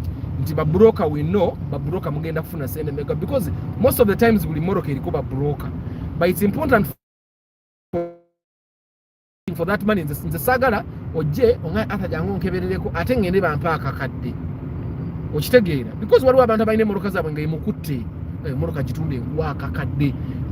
I've told you a story of when we went to this guy. He was from Soroti and he was buying a car. He called me when he was already in a bond, and they were selling to him a RAV4 at 16 million that should have cost 9, and the guys put us aside and they wanted to give us 1 million.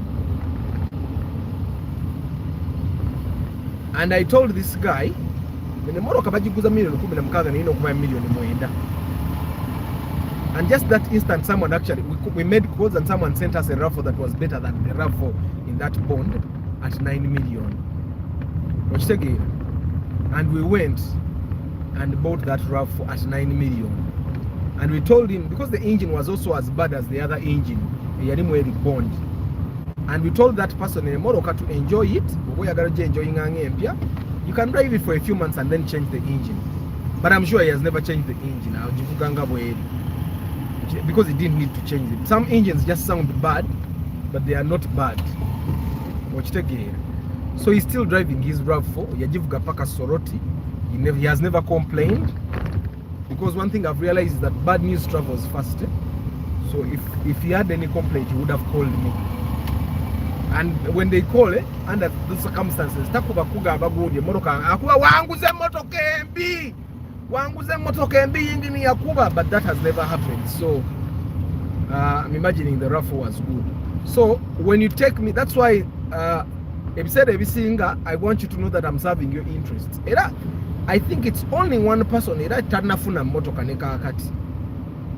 Yalo wazanti Arthur is not serving his interest. Nemulage motoka. Because when I take you to show you a car, I show you because it's very rare to buy a perfect car in Kampala. You may not buy a perfect car in Kampala, but it's important for you to understand how much am I going to invest in this car to make it running again, to put it in a perfect state. So normally when we go to buy those cars, I will calculate for you. You know what, Abby?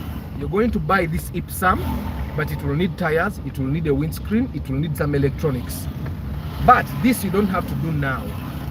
Normally that's how I do my math. Does it work for you? Because if you come with a budget, for example, like Ernest said, he had budgeted about 18.5. I'm telling him, no. Let's have about 15. So that you reserve the 3 million to do whatever you want. Because buying a car at 18, when you can get a car in the same condition at 15, let's get one at 15. Because it doesn't really. Okujako number plate. Ochitegera. Tewali nnyo njawulo eri awo. Ochitegera, if we can get a car at 15 getting in good condition, let's just buy it. Osigaze millions zo 3 zikole ebirala, because tuli basajja n'abakazi bennyini kati nnaku zino abakazi b'ennaku zino bahasla. Kati Martha wasobolera okusavinga akakadde wonna alwana n'akola ki n'akasavinga. So my job is to make sure that you don't waste money, first of all. But my job is also to make sure that you get a good deal. Fe moroka zonna ze tugula nga basuubuzi. Bonna be tuguze nabe moroka. Fe tugula nga basuubuzi. That's our goal. Emoroka bwe njigula nga agule eyange. Nti tewali nsonga lwaki ogule moroka million musanvu when you can buy it at 5 somewhere else. You get it? Because the car you will buy at 5 is the same car you're going to sell to someone at 7 at a certain point. For me, that's my goal. My goal is that you're going to buy a car, okay? And then you're going to buy a car and then sell it at a profit or not at a loss. I don't know if you get what I'm saying. This one, we're going to go to Volvo, guys. According to Consumer Reports, that Volvo XC90 is one of the reliable ones. naye era togule enkadde naye asajja bineemi omulabye omusajja w'eggaali ali muwanuwe naye mukondeko olyoka omanyi bwakola emitwalo 10 olunaku. And by the way guys, if you're driving in Kampala, one thing you need to realize, be careful with people that ride motorcycles, that ride bicycles. Okitegeera, be very very very careful with them. Omuntu oyo lwoli onako lojja okumanya nti akola emitwalo 12 olunaku era oyina ogiwa famire ye buli lunaku ate naye n'omujjanjaba. Naye awo capati emwemu wezaabwe za bbeeyi. They are nice. So I was still trying to answer Abby. 5 feet. I'm 4.9 feet. No, but Emma, don't we have the same height? So Abby, the reason why I charge you that money is so that the sagara kululunkana. I'm creating something here that is going to be bigger than even the 400,000 I'm making. But the 400,000 is helping me to keep this thing moving. Chisigalenga chitambula. Ochitegera, so that the time comes nga Toyota esobola okukwatayo obukadde nga butaano neebumpa ne ngamba omanyi Arthur kwata obukadde butaano obuba ogira olyako ne kastalet kako ogira ovuga otuwe review abantu bajje babugule. Okitegeera, that's basically the direction I'm looking into. Kenga Nissan Leaf aba Nissan oba motoke abampita ne banga Arthur ka Nissan Leaf kako ogira ovuga ne million 10 zizo to influencing ira abantu bajje bagule Nissan. That's what I'm trying to build here. Okitegeera, it's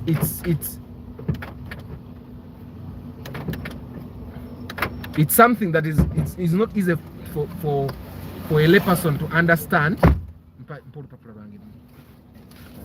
It's something that is not easy for a layman to understand, but it's what I'm building because I've seen, as a marketing person, I've seen that long-term planning in marketing actually works. It's a very good thing. Kati ganana ge mutuwa tulyako n'abaana ne banywa amata. It's not little money, but it helps me also build something that is bigger than what we have right now. Okitegeera, 5'11" is about 181 centimeters. That's not short at all. But you know, JK, when you put into centimeters, I'm short. Like the ruler said 181 centimeters. That seems very short. Or engineer Bajaj, yo, yanta wanya nyo na munangi. I'm thinking they are happy. Yeah. Thank you, Ernest. So you guys, as we are speaking about project cars, I made some notes here. I'm just going to summarize them as before I get out of the car, because katikati into say, but you guys, you know, I realize even men get infections. Nothing to find bacterial infections, that guy. And banga I had the bacterial infection kubanga. Namizama kerenda. And I feel almost better. Of course, I'm manning a winner at a gari yon, but I feel better than a glonaba didn't kakaweka so kogeda. I was forcing myself, but today, I'm manning a ulira. And you know, yesterday I was negotiating with my doctor, and I am picking on Pazabe. And I realized that we put money in them. So briefly, if you're going to be buying a project car, and any car can be a project car, you can buy Ipsam, maybe a project car, you know, you modifying, and you find a bit bump, you know, you take a KB Balaza, you know, you take an Android screen, and I think someone shared with me on WhatsApp a mechanic, I think in Kawempe, that modified the Ipsam. Banango mvubuka goes the Ipsam. Matara go naga modifying. It's something that I'm willing to do with my car. You know, I'm not going to facelift my car because I realize Corollas is MPR. They actually don't look as nice as my car Corolla. At least the ones that I can facelift. The BD Kum is in Zobtasola because they are bigger. But these ones 2006. He's going to get a Spacio. Ajakuja tuli how he experiences it. So thanks for the show, bro. Na njagala Toyota Wish and Kumutima. Wish ogenda jiga. By the way, there is a time I also wanted to get a Wish. Nange nalinjaga. Yeah, the guy is a mechanic. But you know, nothing to okuyiga how to modify our cars. Like those things wateka matara. Those are rings you can go and buy, no way. I'm going to be doing those things on my car very soon. So, as we are concluding the project car broadcast, these are the things you're going to do as you decide to buy a project car. First of all, one thing you're going to do is have realistic expectations. What do you want your project car for? Realistic expectations. Tolowoza, you're just going to get a project car and without a goal in mind. You need to have a goal. What do you want? Why are you getting a project car? For example, me, I'm making this my project car because I want my kids to find it. Bajivuge emyaka batabani bangi bagenda tandikira omuvuga motoka. Mani ozijja kubaza gwayo banga atono nnyo. Nga baziyina mu Uganda tuli barubatu. Actually see Uganda yoka globally. Nga bayine motoka za manyo tuli barubatu. So I want to keep my car, but I want to keep it in the shape that my kids will actually drive it. That will make them proud to have it. Nga bagamene motoka yali ya daddy. Ochitegera. So that's why I want to modify it. Ochitegera. So my expectation, I don't want it to take it a race, no. So I don't want it to have a lot of power, but I want it to live long enough for my kids to find it. And if possible, I'll inspire them for their kids to find it. Ochitegera, if possible. So you have to set realistic expectations, because those expectations, the goal you set, will actually help you select which car you're going to buy. Ontegera.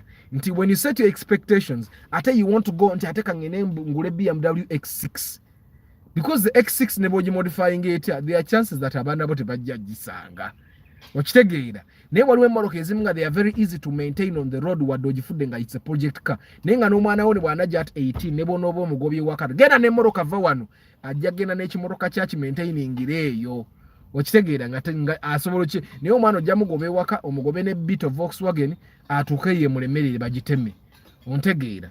So ekyokubiri, plan what you will do. You need to have a plan of, okay, I'm buying this project car, I'm going to do this and this and this and this. For example, in my head I already know I want to change the engine. Ochitegera. At the back of my head, there's another thing that I've wanted to do, but I don't know if I will do it. But it's I wanted to put a 6-speed gear. Ntinyana ngule gearbox nga ya gear mukaga. That's at the back of my mind. Ochitegera. Nekati ekyo tekiri as a must. Nebwe ndiji gwako gakuchebwa ayisa nga batemye mmoroka nga ya gear mukaga nga gearbox etuula mu muno. Nja kagula mitwalo jange nga 5 nkaga. Mbawe kano ntekemu gear mukaga. Ebeduka. It's not like there is even a time that you're going to like go speed and even get to gear number 6. Okutuka ku gear number 6 kizibu. But emoroka eba kati oboge na kwongera jiwangaza because obosobora ogiwa gear omukaga. Okitegeera. Then after you have planned what you will do, like me, I'm going to modify amatala ge mabega ngenda gagula ngule bootu ye mabega, ngule bumper ye mabega. Of course wa Benz yantomera nampa ye mitwala ana senga bumper najigula dana ezo sente yazimpa atene enzilya. So I'm going to buy the rear lights, ngule ne bumper ye mabega. Ebyo maso bino I'm just going to maintain. Bumper yo yeta agogula na ye kuba kuono na sente senga ngula bumper ndalangi ye kyala bikako. Kuba kuono na sente so bajjisi babusibi bagitereze. Bonnet yange ekyali okay amatala ga when I looked at the cars that I can get things to modify the face, I realized that the face of my car looks better than the other car, so I'm going to maintain the face. So the other thing that we thought about with my mechanic is tugenda kuswama kuchebwa ayise emotoka zitomedde, because emotoka y'omuntu asobola okutomera maaso neggwaawo naye nga munda ekyali mpya. Ffe tugenda kuswama tukwate interior yange tugijjemu tuwoli naye atwe interior ye tugiteeke muno emotoka tubenga tugizizza upya all the interior. That makes my car a project car. But my goal is not to have like a car that is much more comfortable than a Benz. I'm maintaining this car so that my kids find it. Which take it, but so that is also comfortable. In 2025, no, 2035, and I have a 2001 Corolla, and I have one of the 2001 Corolla that is surviving and it's in good shape. In 2055, I have a vintage Corolla. Ngatezira bikarabika. Yes, he can. But of course, one thing you need to understand that modifications are not done by one person. Modifications are a collaboration. Or, kumanya, when I go to this place, I can get this. When I go to this place, I can get this. When I go to this place, I can get this. That's how you do modifications. That's why I'm saying that if you can do some of these modifications, do them yourself. Katinze mitonje sumuliramu nenjedizaamu. Chiteza I can go to chebwa ayise nentike mito jange nenjirete wange. Bubanga jino baganya ojigula. Jino nenjijjamu nenjiteka mu compound. Nibagituira mu compound. Jino nenjesibiramu. There are some things. Ekizibu kyesobola kola kwe kusumula dashboard eno nenjizaawo mbutuufu bwayo. Kati that's why I need my mechanic to actually do it. He's very good there. Yeah. So after you have planned what you're going to do, because me I already know what I need to do with my car. Okitegera nyina n'ekirala kye nayagala okukola kisimanyi oba kisoboka kwe kusalako karuufu kano konnanga bwe kali nkasalire wano pu kajjeko nteekeko akalala. Okitegera, but I that's still in my head. It's not in my plan.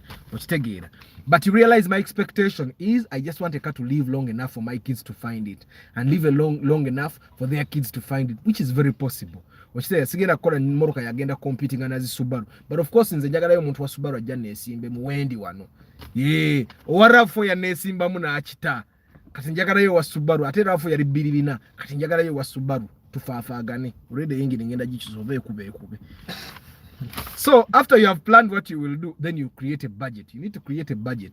Like you guys have already told you, I already know amatala game abega buli tali ya mitwala 25 je mitwala 5 ne buutu bayinza okujinguza kubanga ngimba ngenda bawe ye yange bayinza okunguza buutu yo nayo mitwalo nga 25 okitegera then kibampa kya mitwalo 25 nacho kati yema begorede manyi ngendo ogula buno buringi buno buli karingi bayinza okukaguza emitwalo nga 5 naye obula ofuna ye 5 ng'ogulayo pia ofuna ye 5 ng'ogulayo pia ofuna ye 5 ng'ogulayo pia ng'obiteekateekamu okitegeera Arthur will you handle mwagala.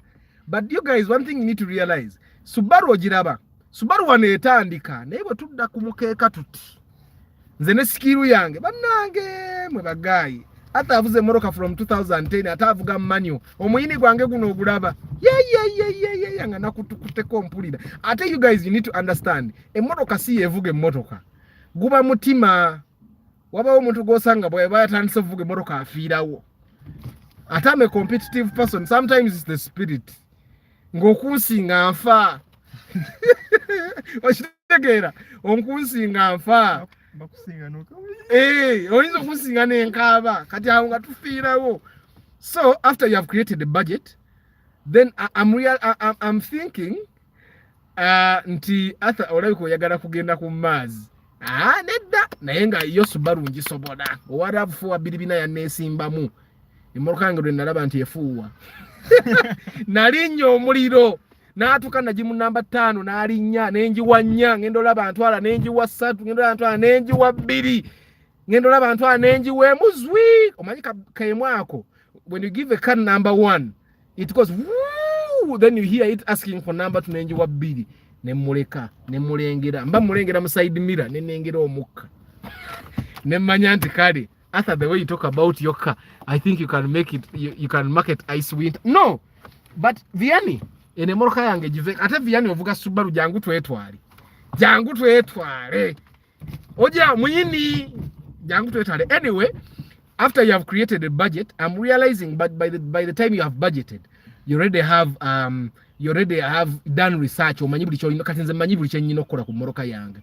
So kitegeeza researching gikomya. After you have created a budget, start looking for money and stop researching, start doing. Kola kimu ku kimu. Okitegeera tandika okukola kimu ku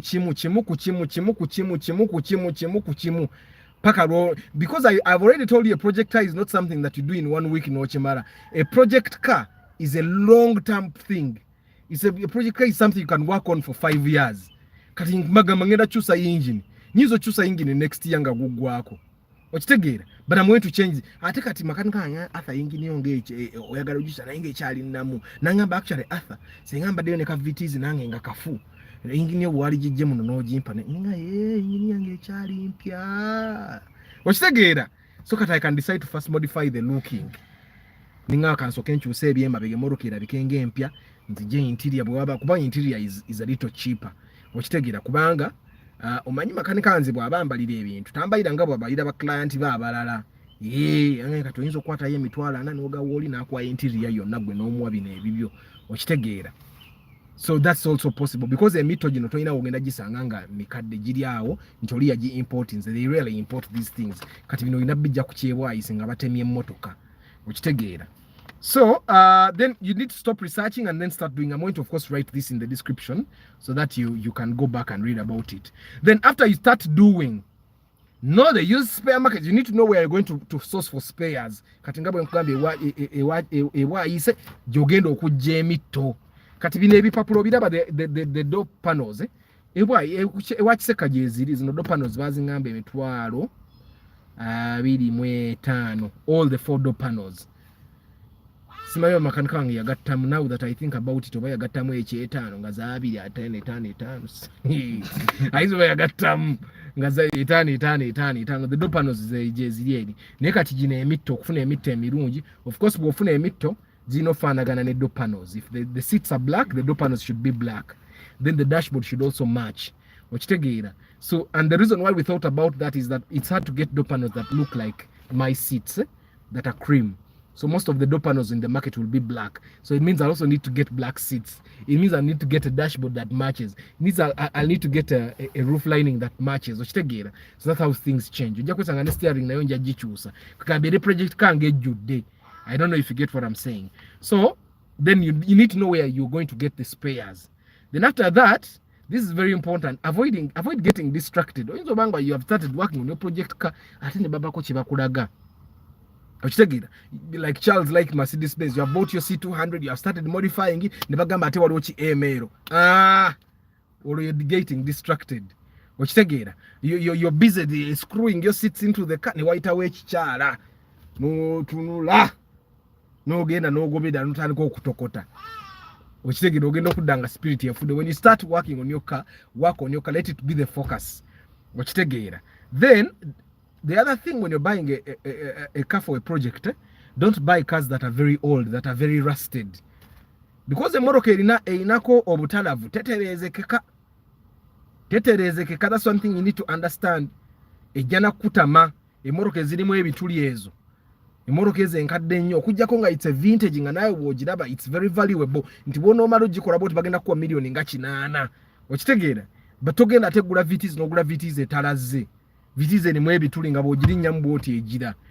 Okitegeera. And I'm telling you, there is not tebagamba nti there is a certain type of car nga ye project car you can wish osobola ogigula n'ogifuula project car. You can also buy Ipsam n'ogifuula project car. You can buy Spacio new model n'ogifuula project car. Any car can become a project car. Okitegeera. Then you need to commit to the process. Commit to the process. It's not easy. Tuba n'ebikemo nze luli baali bampe miliyoni 10. Ekyo kikemo bampe miliyoni 10 wenfuna ezo miliyoni 10 ngattako miliyoni 5 ngenda nfuna Corolla eno. Okitegeera katandika okubibalaabalamu ebyo bikemo byewale. You need to commit to the process because this is what defines us. Kyembagambe nti fe wano Uganda tulina hobbies ezitateekamu na bwongo. Funayo hobby ng'ogisaamu obwongo. Okitegeera. Ng'ogamba now I'm going to get a mechanic naye engine tugisiba ffenna nange mbiyige. Oteekemu obwongo. Hobbies zaffe wano za kusiba kapapula, kugenda kulaba mupiira. Tetuteekamu nnyo bwongo. Nze gwe hobby eyange ey'amaanyi kati kusitula byuma. Nokakakati. Omusajja omukulu hobby yo kusitula byuma. We need to change. Nange nga mwe tulina okukyusaamu. Tufuneyo ku hobby ng'obwongo obuwawula buli kiseera. Okitegeera eh? You can have your hobby. Nga hobby yo ya kuba plaster. Noda kuba plaster uwo. Noga this year my hobby is going to be to tile. Kangenenji gewe batayiring ane tayiringire nyumba ya. Abazungu ze hobby ze balimu. There is a time I went to Denmark and I was working with an orchestra in Denmark. And the orchestra director yali ava mu family engagga. So nalinga mbera mu hotel na he would come and pick me up ngenda naye nga bwetuva ku rehearsal. Then we would go, he owned an island. And we go to his island nga ye yezimbira nga ali mu kuzimba yo nyumba. Nenga every day after work we go together na azimba. He had all these tools. Bananga abazungu mukama atusaasire. Twagala nnyo okulowooza nti tuli bagezi. Naye abazungu kirabika baatusukkako. Okitegeera. Fe wano we bakusanganga weekolera ebintu byo nga bakuyita omukopi. Kyokka tolina mugagga. Kati omuntu omwavu obeera otya omukopi. Okitegeera. So but anyway. And that's not just that's not the only one I saw. Naliko ne enesiba jita batya. Njera vidde. Kasi kali out, tekali very popular. It's also in Europe. Nga still the guy, omanyi most of those guys ababeera orchestra director or managing director baba ne sente zaabwe. I think that's how they get to those positions. Nti abata chabba na kubba. And for them their hobbies are complicated. Now there is a house we are building ogenda okutuukayo nga agizimba na mutabani we nga bali mu kuzimba seriously.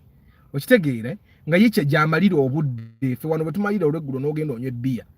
Okitegeera yo regula abeera mu kukola bintu birala birina kye bimwongerako. Anyway, you can very well someone tell said I'm a motivational speaker. Sagala munyiza jagabo nyingiridde industry. So one thing you need to understand as you're doing a project car is that you may never ever recoup your investment. Ekyo beera nga okimanya as you do a project car, sente z'oteekamu ziyinza obutavaayo like ever, especially emmotoka bw'oba gy'okozeemu nga project car teri rare, is not a rare car. Okitegeera waliwo emmotoka eziri rare kyobola nkugainze emmotoka yange njagala ebeerewo tuke mu 2055 nga nze ngiina 21 nga kati bwe tugenda ku auto shockers kakakolola kange 21 ne paka this one power steering ngo technology oro mupya nnyo nga steering za mu 2055 steering ebeera yokka mu bbanga nga n'emipiira giri gyokka mu bbanga za sensor za magnet nga kati zino steering ezaffe eza parts ze bascrewing nga tezirabika. Oba si kyekyo nga ne steering eza saako tezikyaliyo kuba kati I realize jeke mwewame mu Europe steering muvuga za rectangle. Okitegeera. So I'm thinking unless your car is a rare car, there are chances that emmotoka gy'ovuga gy'okolanga project car sente zo oyinza obutazijjaayo. That's why nkugambe it's not something that you should do in a week okwate $1 million zonna ziteeke mu mmotoka. You need to do it slowly by slowly. Buli wobaako kidiru ky'okuba ng'okwata ye-10 ng'oteekawo ng'olaaza, ng'okwata ye-10 ng'oteekawo ng'olaaza. Okitegeera tekijja kukuluma nnyo. Yensonga lwaki bamakanika okusuubula emmotoka bakukola nnyo. Why? Ne mu mmotoka zaffe ng'abbamu spare ng'ateeka omumwe tateekamu ssente ziri awo. Okitegeera. So je emmotoka temusala nga gwe bwekusala kyobola abantu abagezezaako okusuubula emmotoka nga talembwa buloko oba bwa makanika. Emmotoka emusala most of them bendabye. Why? Because gwe sente z'oteekamu zizo otuuka okutunda emmotoka ng'oli makanika atunda emmotoka y'emu n'eyo nga yagitunda 12 naye nga gwe olina tunda 15 nga teri ayinza gula yo ya 15 nga aliwo eyo 13. Okitegeera gwe nga bikusala nga akaseera ako you're not calculating how much you're making, you're calculating how much you're losing. Kati nga you're not saying kankole yakakadde k'amagobo gakaneme kukola loosi ya 2 kale kankole loosi ya $1 million. Kyobola okusuubula emmotoka okwo kuli very tricky. Okitegeera, and I've had many of my followers come to me nga ayagala okutandika okusuubula emmotoka. It's very very tricky. Okitegeera okusuubula emmotoka osobola kukolamu nga osuubudde emmotoka nga 6 n'ozifunira parking oba bondi nga yiyo n'osuubula emmotoka zo nga 6 n'oteekaawo n'olaaza n'ofuna baana booza, then you tell the brokers around ze nyine emmotoka eno n'eno.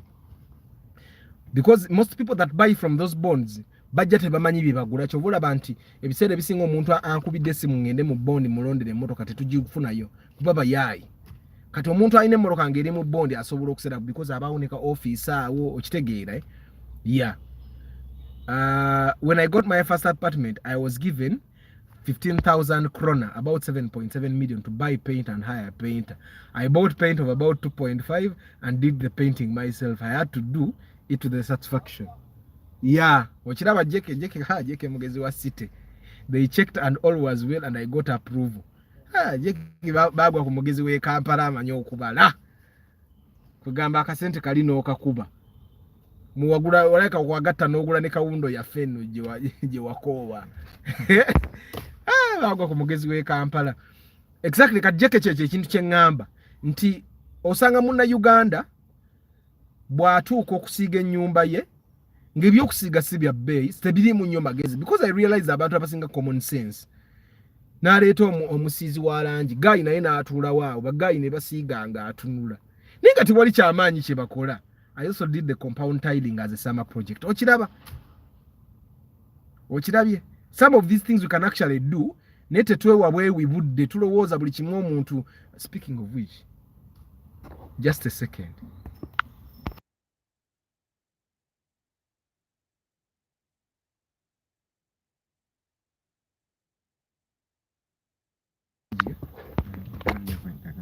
Yeah, so just for that nti a project car is something that you'll insert money in naye nga oyinza obutazijjayo. Ekyo tulina kukyerabira. Kati nze emmotoka yange saagala kujjayo ssente.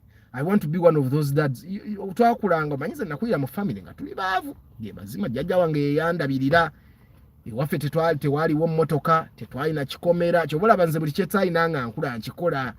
Security light nga tuba n'emu ya mulyango gw'abagenyi okitegeera ate nayo nga tebeerako nnyo abagenyi do bajja lwebeerako kati nfuba nnyo okulaba nga tukola ki nga mbikola byessaayina okitegeera kati ekimu ku ebyo ngenda okukola bye neegomba nga ku bantu be twakulanga nabo nti baabeeranga ewaka ne babaawo n'emmoloka ya muzeeyi enkadde emmoloka ya muzeeyi gye yavuga nga tannatuzaala emmoloka ya muzeeyi gye yavuga bwe twali abato emmoloka ya muzeeyi okitegeera it not necessarily nti ndi mugagga nnyo but there are things that bye nali neegomba bye ngenda okutuukako okitegeera nti emmoloka bwe njitunda essaawa eno n'essente ze ngenda okufunamu ne bwe mba nkoze amagoba teziri awo nti z'amaanyi sisobola zikola mu bintu ebirala byenkola so kati kanjerekewo so that abaana bange baba proud later on emmoloka ya daddy by the way yagimpa my dad gave it to me beekube nako nze envuga leero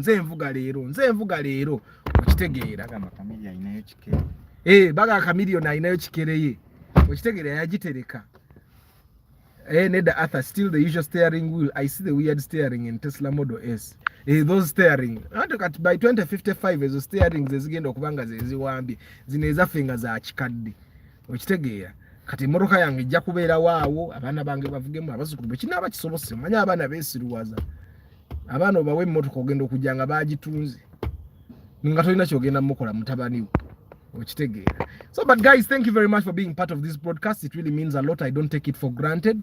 Temwera bida kumpa minimu ja pre-purchase ndizizo nazimizemwe eddagala zonna kati ndi mwavu. Tekibagana kumpa minimu ja pre-purchase inspection oba mujje mugule tracking device. Baga mwarabika video kagaye oba it was a Volvo oba Audi je babye buli kimwe amatane bagatwala bumper ne bazitwala ni batwala radio na biki kati bwo ina comprehensive insurance emmoloka agenda soka ajesonyiwe asooke aguleyo ka primo kuba sente ziri payinga Audi eyo zigulayo ki primo kagira avugula ki primo agira yevuga akomeweka jeke the ones Arthur is talking about mostly in VWs, BMWs and Mercedes. The base is kind of flat. So but thank you very much. Let me just go through the names.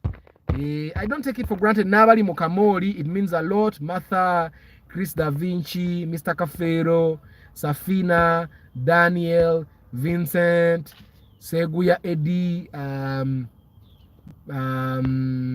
Solomon, Council Patrick, Brian, Abby, Rashid, Charles, Isaac, Dennis, Ben, Joseph, JK, Isaac, Nicole, Salmin, Seth,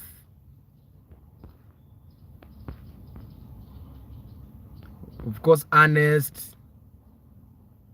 Andestandayo bambi nambuza bana ina abanda nga nze sibamanyi ku face nga mumanyi ne mumbuza ko ne yanziza nnyo. I don't take it for granted that someone can actually hi Fred,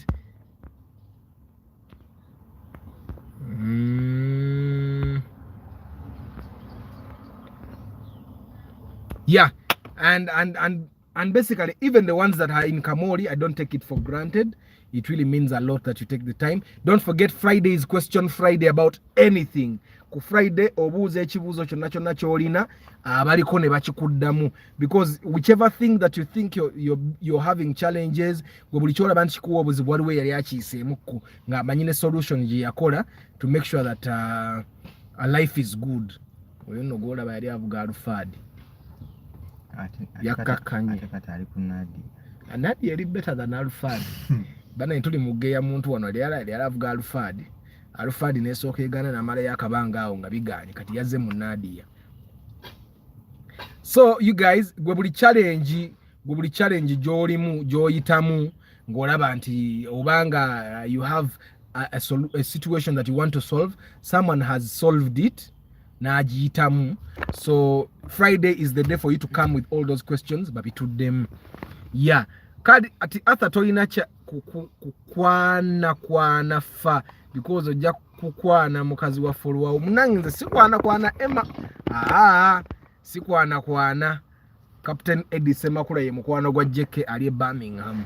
Yeah, but guys, I'm also going to create a day mbadde ndi mu I'm also going to create a day Twitter networking day here, because we have businesses here, and we might as well also be supportive of each other. Nga, as long as your business has to be genuine, we know kubanga toli muyaye, so that our friends here, they recommend us for business.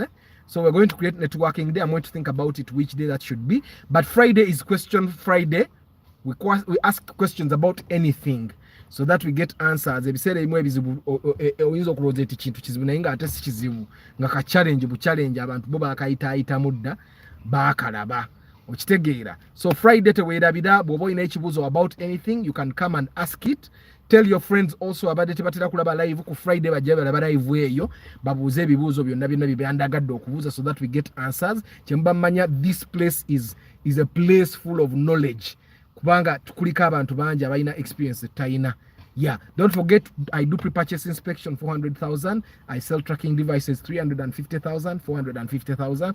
I sell car alarm system emitwalo 25 gyokka kati ogayi wa Audi abakuba na Adam bandi badde tebasobola kumala, naye abo abantu ababye ebintu by'emmoroka eyo babadde n'obudde, yasumuludde bampa ne buutu yagigudde, n'asumulula bampa ne bonnet n'agigula, n'asumulula bampa n'ajjawo amataala, n'ajjawo n'omunda, bino byonna bannanga omuyayi yabadde n'obudde. If you haven't watched it on TikTok, let me see if I can get it on TikTok and post it on community.